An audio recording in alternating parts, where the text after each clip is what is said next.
Bonjour à tous et à tous, bienvenue dans Rencontre. En plus de 30 ans de réformes et d'ouverture, la Chine a sorti plus de 700 millions de personnes de la pauvreté, un exploit sans pareil dans l'histoire de l'humanité. Et le pays s'implique aussi activement dans la coopération sud-sud pour réduire la pauvreté dans le monde et notamment en Afrique. Quels sont les moyens les plus efficaces pour lutter contre la pauvreté? Et l'expérience chinoise peut-elle être utile ailleurs dans le monde? Aujourd'hui, nous allons en discuter avec nos invités. Avant cela, je vous invite à regarder ce reportage. Le village de Tonggu fait partie du district de Yunnan dans la municipalité de Chongqing. Le secrétaire local du parti, Shen Shangzhe, accompagné d'une équipe d'assistants sociaux, est en visite chez la famille Li, l'une des familles les plus pauvres du village. Li Jibing, qui souffre de douleurs à l'épaule depuis plusieurs années, n'est plus en mesure d'effectuer des travaux pénibles. Le district de Yunnan a donc mis en place une aide personnalisée pour cette famille qui affronte aujourd'hui de sérieuses difficultés financières.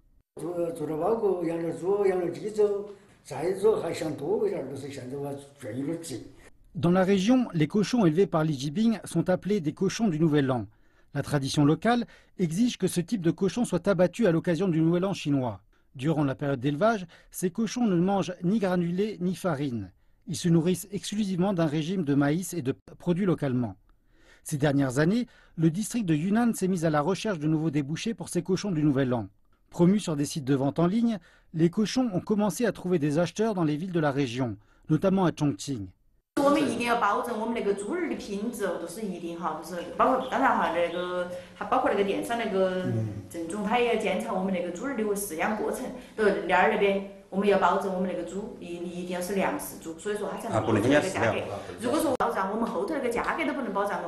Ces dernières années, la demande pour les cochons nouveaux dépasse l'offre.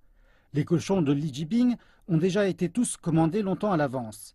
Sa compagnie a décidé d'attribuer à chacun des cochons un numéro de série. Les familles d'éleveurs vont être visitées de manière régulière pour vérifier le processus d'élevage et prendre des photos qui seront ensuite envoyées directement aux clients. L'année dernière, 87 cochons de l'année ont ainsi été vendus grâce à Internet. Cette année, plus d'une vingtaine de cochons ont déjà été commandés et les ventes devraient avoir dépassé la centaine de bêtes d'ici la fin de l'année.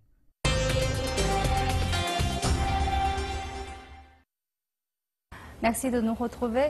Aujourd'hui, nous avons le plaisir de recevoir sur notre plateau M. Wang Kun.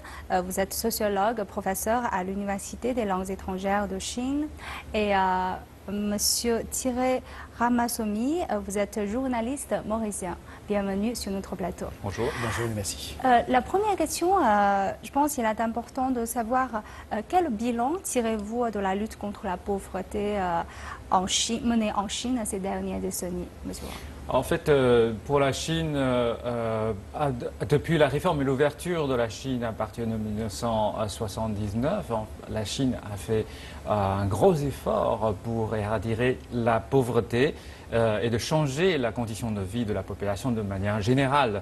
C'est-à-dire que grâce à cette politique d'ouverture, la Chine commence à voir naître le marché commercial, les secteurs privés. Donc il y a beaucoup d'activités économiques qui se développent au fur et à mesure. Et donc cela a résolu le problème d'emploi à beaucoup de monde. Donc il y a un bilan très favorable à l'éradication de la pauvreté pour les personnes qui résident dans les régions, surtout dans les zones du côte littorale de l'Est de la Chine.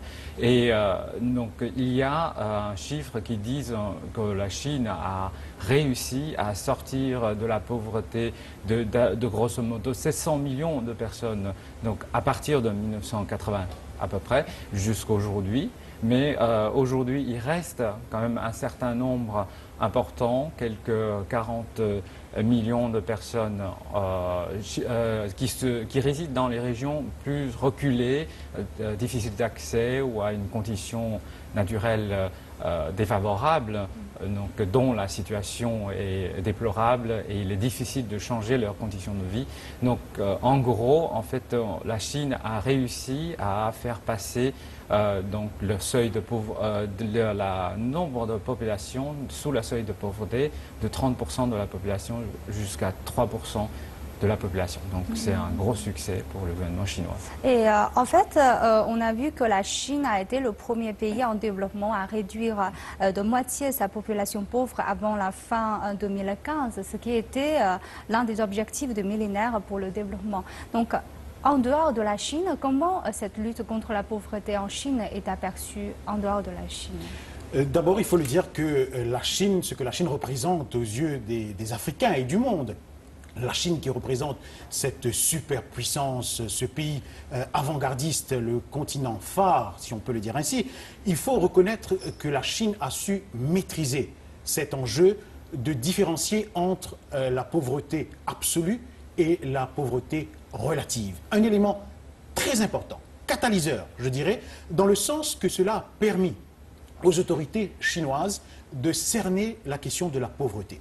Et également, en parlant de la question du seuil de pauvreté, où la démarcation, on arrive à établir cette démarcation, il faut le reconnaître que la Chine a su maîtriser de manière importante, de manière significative, tous les enjeux, les acteurs qui sont associés à l'allègement et à l'éradication de la pauvreté.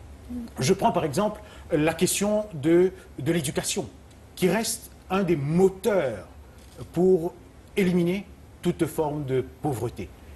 La Chine investit énormément. J'ai eu la chance tout dernièrement d'être en Mongolie intérieure et j'étais agréablement surpris de voir cette entente entre les autorités provinciales et le gouvernement central pour mener à bien le projet d'éducation, d'informer et d'éduquer les jeunes. Comprenez par là que c'est une région relativement pauvre. La Chine, le gouvernement provincial et les autorités chinoises ont fait construire des écoles et les enfants viennent pendant toute la semaine.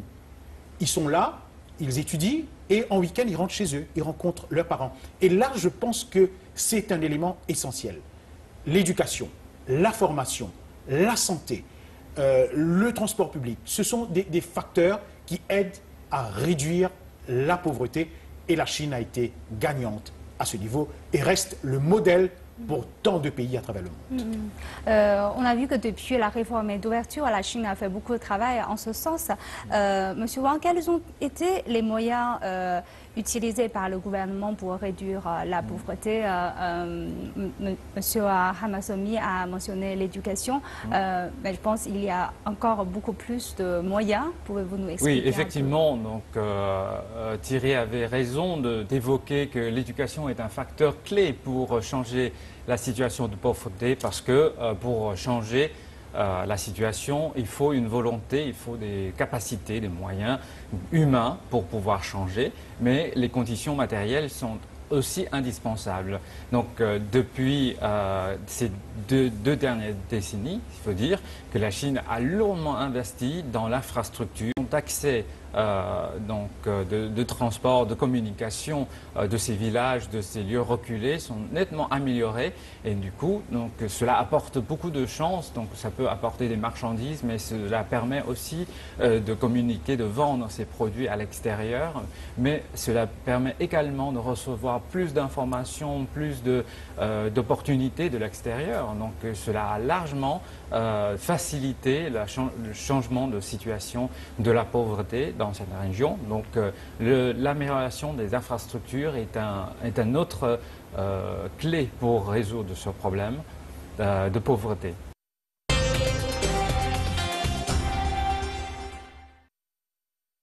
De 2012 à 2017, 55,64 millions de Chinois sont sortis de la pauvreté, soit plus de 10 millions de résidents ruraux par an.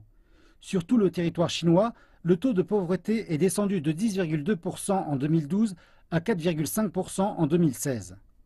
D'après le rapport national de Chine sur le développement humain 2016, historiquement, le succès de la Chine dans la réduction de la pauvreté a été fondé en grande partie sur une méthode de croissance économique et industrielle, la méthode qu'on appelle du sang nouveau, qui utilise différents instruments pour accroître le choix des personnes, améliorer leurs capacités et qui a permis aux gens d'augmenter leurs revenus. China lifted 700 millions of its population out of poverty, and this is very, very good examples. Not necessarily we are going to replicate that experience because there are differences in culture and difference in history in Africa, but we definitely can learn a lot in terms of creating jobs, in terms of making the type of policy, the sound policies. Take one country in Africa where China is actually doing a lot, Ethiopia. But what it took as a lesson, what the Ethiopians thought was very useful, was the special economic zone. So they've been working with China to bring in a railway that goes to an important harbor so that they can get a larger amount of goods out easier. So that's what I feel is very good learning from China and working with China. Actuellement, plus de 700 millions de personnes dans le monde vivent toujours dans la pauvreté extrême.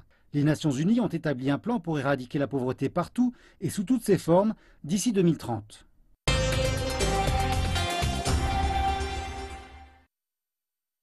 Alors, on a vu que la Chine et l'Afrique coopèrent beaucoup dans ce domaine. On voit qu'il y a beaucoup de forums, de conférences sur le thème de la lutte contre la pauvreté qui ont eu lieu en Chine et en Afrique aussi. Quelles sont les expériences chinoises qui intéressent particulièrement les pays africains?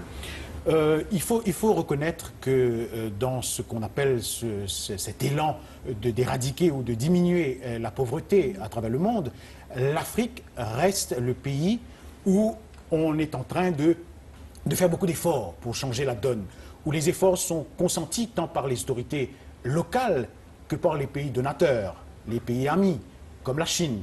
D'ailleurs, le président Xi Jinping a fait sa première sortie en 2013. Le pays qu'il a visité, c'était le continent africain, où il a passé une semaine pour constater de visu cette réalité africaine, de voir comment les Africains vivent et quelles sont les ressources qu'on peut reprendre de l'Afrique pour qu'il y ait une situation, allons dire, win-win, gagnant-gagnante, une situation qui favoriserait les deux parties. C'est vrai que certaines personnes pensent que la Chine est en train de pomper, d'extirper les ressources de l'Afrique. Tel n'est pas le cas.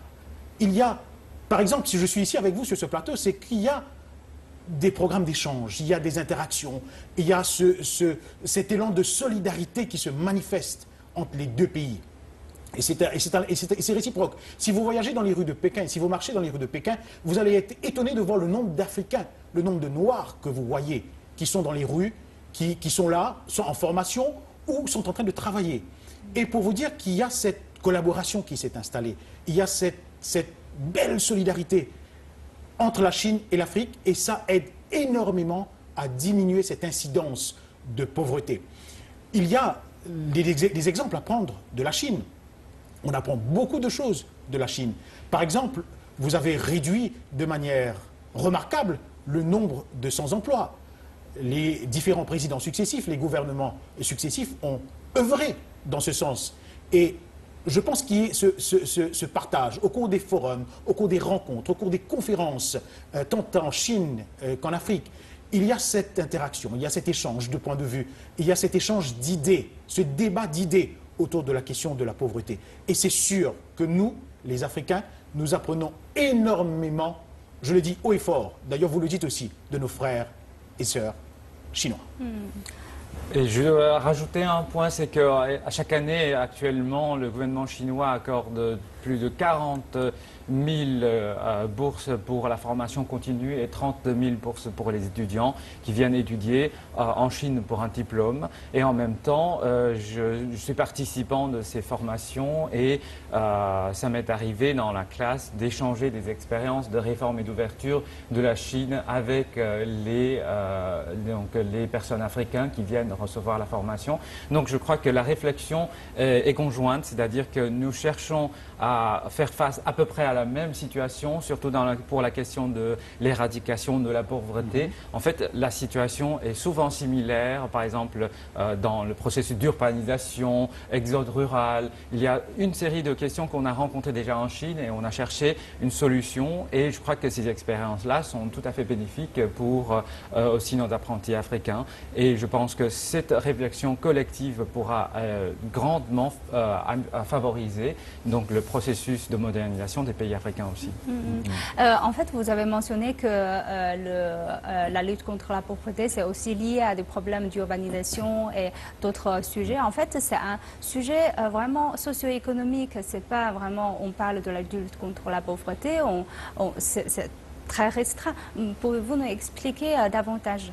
En fait, il ne faut pas isoler cette question d'éradication de la pauvreté. En fait, c'est un phénomène dans un processus. En fait, le monde entier est en train de vivre la globalisation, bon gré, mal gré. Donc, on est obligé de faire face aux résultats, aux conséquences de la globalisation. La Chine, bien sûr, en tant que premier bénéficiaire de la globalisation, a rencontré aussi ces problèmes. Donc, nous avons eu, à cause du développement de l'industrialisation, la pollution, donc à cause de donc, les gens délaissés à la campagne qui n'ont pas d'emploi ni d'issue, etc. Donc il y a une série de questions qui sont venues avec le développement. Donc pour le concept des Chinois, il faut résoudre ces problèmes dont la pauvreté dans le processus de développement. Il faut profiter de ce courant de croissance économique pour bénéficier à un maximum de personnes que possible. Donc c'est ça le concept de la Chine. Donc il ne faut pas isoler le problème en disant que ce sont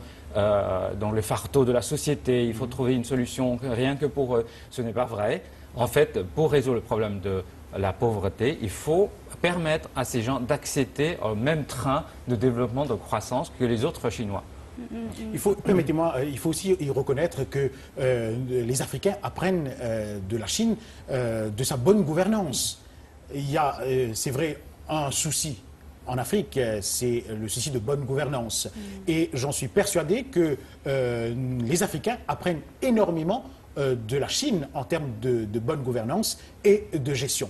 Si vous voyez un peu les magazines, toutes les publications internationales, que ce soit Forbes, que ce soit Milliardaire, que ce soit les publications de la World Bank, on parle tous de ce bond de la Chine, de ce miracle économique qu'a connu la Chine.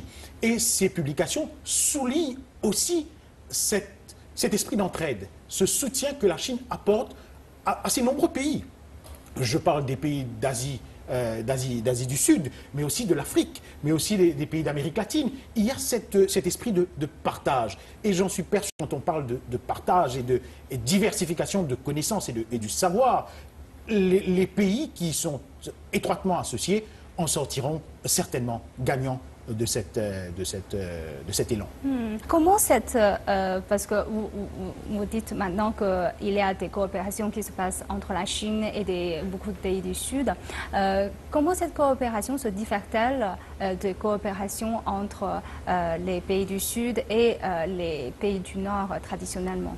Nous nous voyons confrontés un peu à cette même situation. On connaît un peu ces mêmes réalités, les mêmes soucis, les mêmes problèmes. Nous faisons face à un problème de population vieillissante et il nous faut de la main-d'œuvre jeune pour changer la donne, pour diminuer cette incidence de la pauvreté. C'est un peu en parallèle ce que nous faisons. Nous faisons aussi face à ce problème de production de nourriture, surtout quand je parle un peu des endroits éloignés, des faubourgs. C'est le cas un peu en Afrique. C'est aussi en Chine, quand on va dans des provinces éloignées, on voit cette promiscuité, cette misère, cette peine du petit peuple à joindre les deux bouts. C'est une réalité qui se ressemble à de nombreux pays. Et je pense que ces pays qui se retrouvent dans ce même sentiment connaissent les problèmes réels et font un travail d'effort commun pour que la situation change.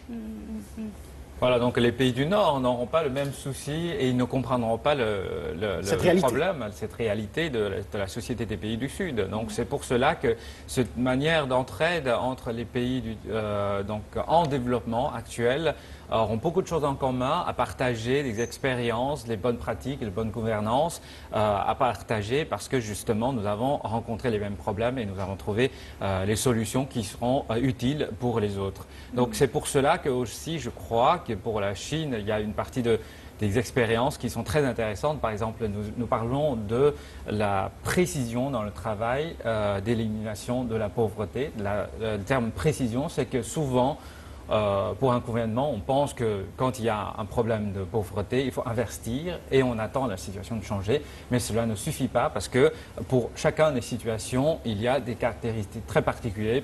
Pour certains cas, ce sont le changement climatique, désertification des régions. Il est impossible de continuer de survivre en agriculture. Donc cela ne sert à rien d'investir lourdement continuer à investir dans l'agriculture, il faut penser d'autres solutions. Donc je crois que c'est une réalité pour la Chine, pour le côté ouest, nord-ouest de la Chine, qui souffre de cette désertification. Et ce même problème se retrouve en Afrique pour la zone Sahel, qui souffre de la sécheresse pendant longtemps et qui a causé beaucoup de problèmes. Et surtout, l'origine du problème est justement là. Donc changement climatique, il faut faire face. Donc cette précision, c'est-à-dire il ne suffit pas d'avoir l'argent, il faut avoir la volonté, l'éducation, l'argent, mais aussi ceux qui savent gérer la situation, la bonne gouvernance, de mieux comprendre la situation et trouver une solution adaptée. Donc c'est pour ça qu'en Chine, on parle beaucoup de la précision de solutions qui visent justement chacun des points, donc des coins dans lesquels réside le problème de la pauvreté. Et la question de la pauvreté n'est pas uniquement une question d'argent, de monnaie ou de sous. Il y a aussi cette question de collaboration. Par exemple, on prend le siège de l'Union africaine. C'est pour vous dire comment cette relation aide à diminuer cette incidence de la pauvreté. Le siège social de l'Union africaine à Addis Abeba a vu le jour, a été concrétisé par le financement du gouvernement chinois. Quoi de plus concret pour démontrer cette collaboration, cet élan d'amitié? D'ailleurs, au cours de la conférence du sommet du FOCAC, le président Xi Jinping a promis un soutien de 60 milliards de dollars à l'Afrique pour booster l'économie et pour diminuer la pauvreté. Autant de facteurs, autant d'éléments qui contribuent à diminuer cette incidence de la pauvreté en terre africaine.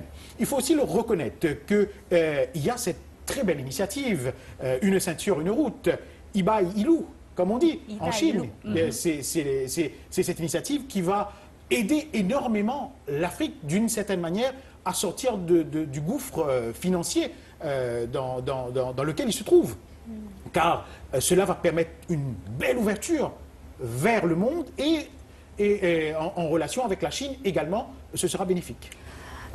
C'est-à-dire, en général, il ne faut pas isoler, comme vous avez mentionné, le problème de pauvreté, mais en fait, c'est un problème de développement à la fin, n'est-ce pas? Oui, c'est un problème de développement durable et universel pour tous. C'est-à-dire qu'on ne peut pas tolérer la situation que la côte est de la Chine se développe alors que l'ouest de la Chine reste dans la pauvreté. Ce n'est pas possible parce que, en tant qu'un pays, donc, le gouvernement a la responsabilité d'aider à tous les Chinois de prendre, d'embarquer dans le processus d'enrichissement général de la population. Et donc, cela ne se limite pas à cela parce que, en fait, l'éradication de la pauvreté est liée aujourd'hui avec notre initiative d'une ceinture et une route. C'est-à-dire que ce projet-là, non pas uniquement dans l'objectif de lier la Chine avec le reste du monde, mais cela permet également à la région, aux régions riveraines de pouvoir profiter de cette route pour développer leur propre économie. Ce qui n'était pas la situation parce que les régions étaient isolées, étaient lointaines du côte est, alors que le transport, donc le commerce international serait surtout au côté est de la Chine. Mais actuellement, la situation a changé. La Chine a besoin de développer cette initiative, de booster, de dynamiser l'économie le long de la route de la soie, alors que les provinces riveraines auront la chance, l'occasion de profiter de cette croissance. Et en Afrique, on attend beaucoup de cette collaboration chinoise. Il a été dit lors de nombreux forums et de rencontres, de sommets, que la Chine veut révolutionner d'une certaine manière l'industrialisation en Afrique. Et l'exemple est là, l'exemple est palpable d'une certaine manière quand on réalise ce qui a été fait en Éthiopie. Il y a ce parc industriel qui a été construit avec l'aide du gouvernement chinois. Il y a autant d'investisseurs chinois qui sont en Éthiopie, qui font travailler les usines. J'ai eu l'occasion de visiter l'usine de Wanjian qui fabrique des chaussures dans le sud de la Chine. Et cette usine a des travailleurs éthiopiens qui sont formés en Chine actuellement pour aller dispenser leur formation en Éthiopie. C'est pour vous démontrer cet intérêt de la Chine, cet engagement, allons dire, de la Chine à aider l'Afrique à sortir de la pauvreté de manière pointue, de manière précise. C'est révolutionner le secteur industriel. Car c'est aussi, allons dire, ça va aider à booster les économies d'être réalisées. Il y a un autre point. Le président chinois a écrit un livre qui s'intitule Se débarrasser de la pauvreté, en fait, dans lequel il a avancé l'idée du changement de mentalité. Quel est votre point de vue sur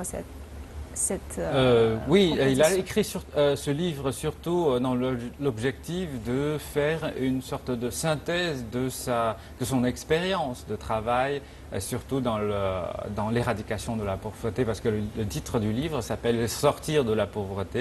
Ouais. Donc, il a travaillé dans des régions très pauvres. Voilà, effectivement, donc il a eu des réflexions, il a eu des expériences, donc il a écrit là-dessus. Je crois que c'est un livre très intéressant, donc il a écrit il y a quelques moments, mais ce livre a été donc de nouveau réédité pour être donc accessible aujourd'hui de nouveau, parce que nous sommes dans une phase de lutte contre la pauvreté, donc une situation le plus difficile, c'est-à-dire que nous avons les problèmes qui restent jusqu'aujourd'hui, malgré la croissance de la Chine. La situation de pauvreté est très difficile à éradiquer, justement parce qu'il y a donc les problèmes les plus épineux, comme l'environnement, comme l'infrastructure, etc.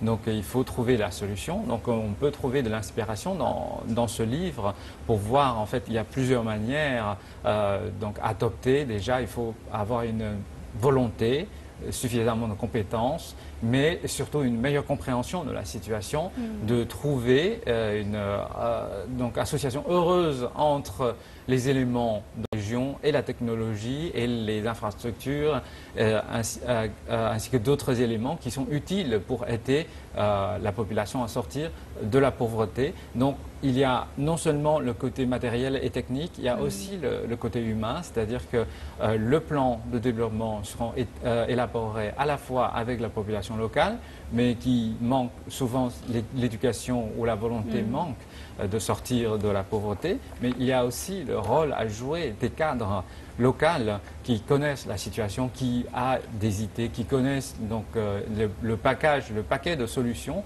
donc qui proposent donc justement ce genre de solutions aux locaux, et donc il y a la manière de pouvoir faire accepter ce genre de plan, de les inciter à donc leur donner cette volonté de changer la situation de leur vie. Donc ce livre est assez complet pour apporter tous les aspects donc, de la situation, surtout donc des expériences venues du travail réel. Ce n'est pas une pure imagination ou théorie, ça vient de la pratique. Il y a beaucoup d'exemples dans ce livre qui sont très intéressants.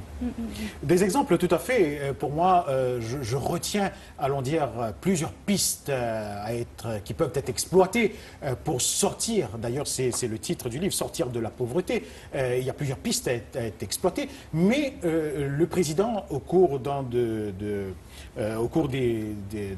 chapitres, il parle des nouvelles opportunités. Et il parle aussi de patience. Permettez-moi j'ouvre une parenthèse. Les cadres et le peuple veulent de toute urgence et le plus vite possible sortir de la pauvreté et prospérer. Ce genre de désir est bénéfique et un tel enthousiasme est précieux. Mais ce n'est pas simplement réaliste de placer tous nos espoirs dans des projets très importants et espérer recevoir soudainement, écoutez-moi bien, une mine d'or. Mettre au mot la patience, persévérer, travailler dur, et il n'y a pas de 50 solutions. Hein, vous allez le reconnaître, vous allez l'admettre, il n'y a pas de 50 solutions pour sortir de la misère. C'est le travail avec acharnement et ferveur. Et c'est ça que nous voulons en Afrique, et c'est ça que nous voulons apprendre.